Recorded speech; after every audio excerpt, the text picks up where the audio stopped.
मनुष्य के सारे संबंधों का आधार है अपेक्षा। पति कैसा हो जो मेरा जीवन सुख और सुविधा से भर दे। पत्नी कैसी हो जो सदैव मेरे प्रति समर्पित रहे। संतान कैसी हो जो मेरी सेवा करे, मेरा आदेश माने।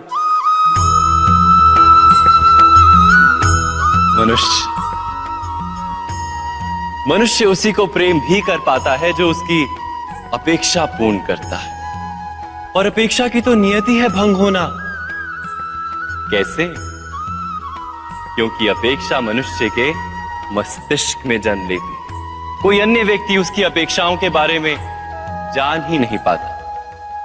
पूर्ण करने की प्रामाणिक इच्छा हो तब भी कोई मनुष्य किसी की अपेक्षाओं को पूर्ण नहीं कर पाता।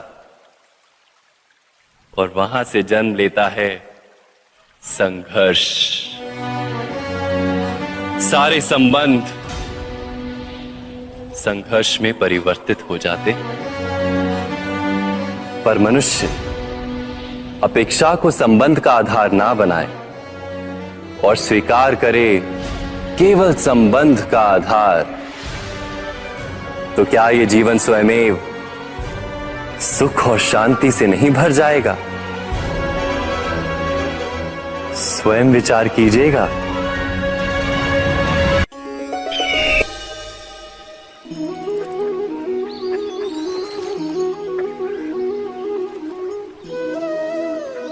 समय के आरंभ से ही मनुष्य को एक प्रश्न सदा पीड़ा देता है कि वो अपने संबंधों में अधिकतम सुख और कम से कम दुख किस प्रकार प्राप्त कर सकता है।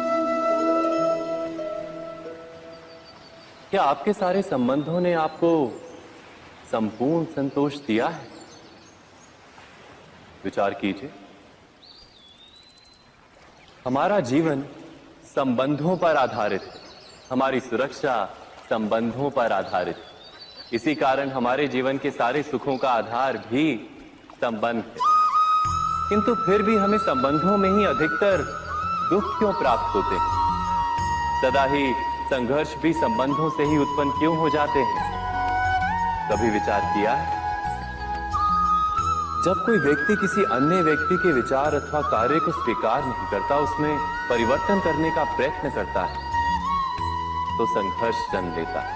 अर्थात जितना अधिक अस्वीकार उतना ही अधिक संघर्ष, और जितना अधिक स्वीकार उतना ही अधिक सुख। क्या ये वास्तविकता नहीं? यदि मनुष्य स्वयं अपनी अपेक्षाओं पर अंकुश रखे, अपने विचारों को परखे, किसी अन्य व्यक्ति में परिवर्तन करने का प्रयत्न ना कर स्वयं अपने भीतर परिवर्तन करने का प्रयास करे, तो क्या संबंधों में संतोष प्राप्त करना इतना कठिन? अर्थात क्या स्वीकार ही संबंध का वास्तविक अर्थ नहीं? स्वयं विचार कीजिए।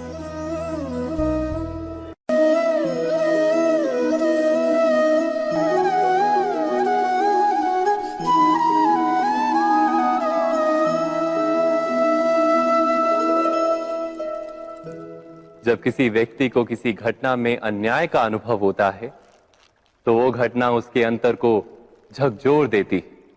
समस्त जगत उसे अपना शत्रु प्रतीत होता है। अन्याय लगने वाली घटना जितनी बड़ी होती है, मनुष्य का हृदय भी उतना ही अधिक विरोध करता है। उस घटना के उत्तर में वो न्याय मांगता है, और ये योग्य भी है।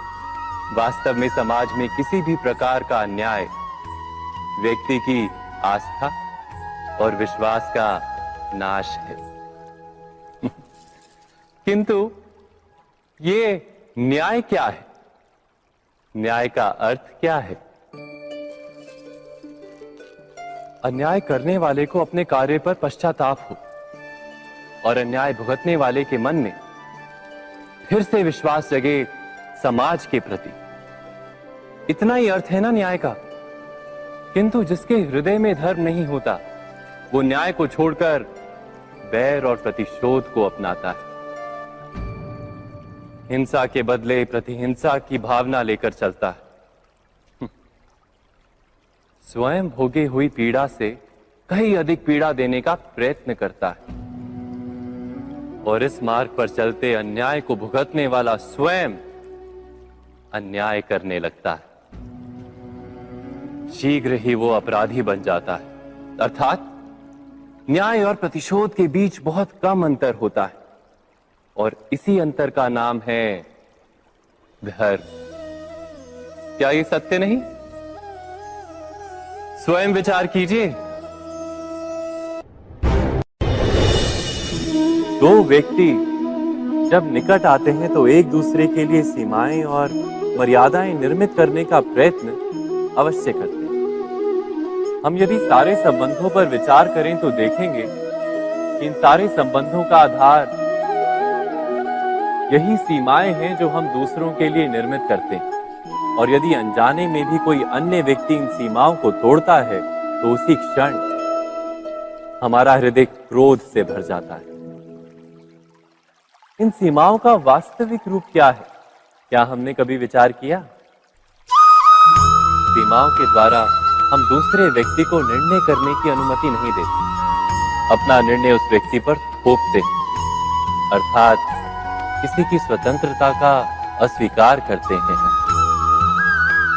और जब स्वतंत्रता का अस्वीकार किया जाता है तो उसका हृदय दुख से भर जाता है और जब वो सीमाओं को तोड़ता है तो हमारा हृदय क्रोध से भर जाता है। क्या ऐसा नहीं होता?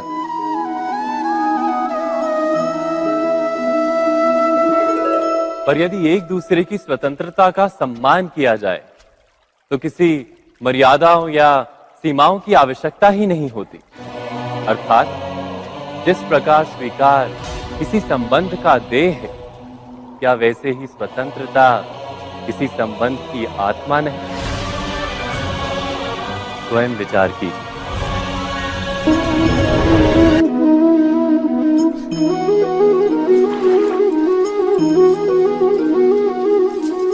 पिता सदा ही अपने संतान के सुख की कामना करते हैं, उनके भविष्य की चिंता करते रहते हैं। इसी कारणवश सदा ही अपने संतानों के भविष्य का मार्ग स्वयं निश्चित करने का प्रयत्न करते रहते हैं। जिस मार्ग पर पिता स्वयं चला है, जिस मार्ग के कंकर पत्थर को स्वयं देखा है, मार्ग की छाया, मार्ग की धूप को स्वयं जाना है, उसी मार्ग पर उसका पुत्र भी चले, यही इच्छा रहती है हर पिता की। निसंदेह उत्तम भावना है ये, किंतु 3 प्रश्नों के ऊपर विचार करना हम भूल ही जाते। कौन से प्रश्न? प्रथम प्रश्न, क्या समय के साथ प्रत्येक मार्ग बदल नहीं जाते? क्या समय सदा ही नई चुनौतियों को लेकर नहीं आता? तो फिर बीते हुए समय के अनुभव नई पीढ़ी को किस प्रकार लाभ दे सकते हैं? दूसरा प्रश्न, क्या प्रत्येक संतान अपने माता पिता की छवि होता है? हाँ, संतानों को संस्कार तो अवश्य माता पिता देते हैं, किंतु भीतर की क्षमता तो ईश्वर देते हैं। तो जिस मार्ग पर पिता को सफलता मिली है, विश्वास है कि उसी मार्ग पर उसकी संतानों को भी सफलता और सुख प्राप्त होगा। तीसरा प्रश्न, क्या जीवन के संघर्ष और चुनौतियां लाभकारी नहीं होती? क्या प्रत्येक नया प्रश्न एक नए उत्तर का द्वार नहीं खोलता? तो फिर संतानों को नए नए प्रश्नों, संघर्षों और चुनौतियों से दूर रखना, ये उनके लिए लाभ करना कहलाएगा या हानि पहुंचाना?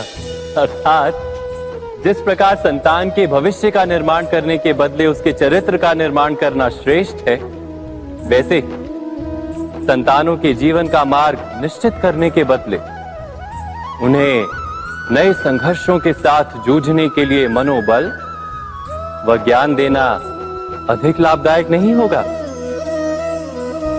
स्वयं विचार कीजिए।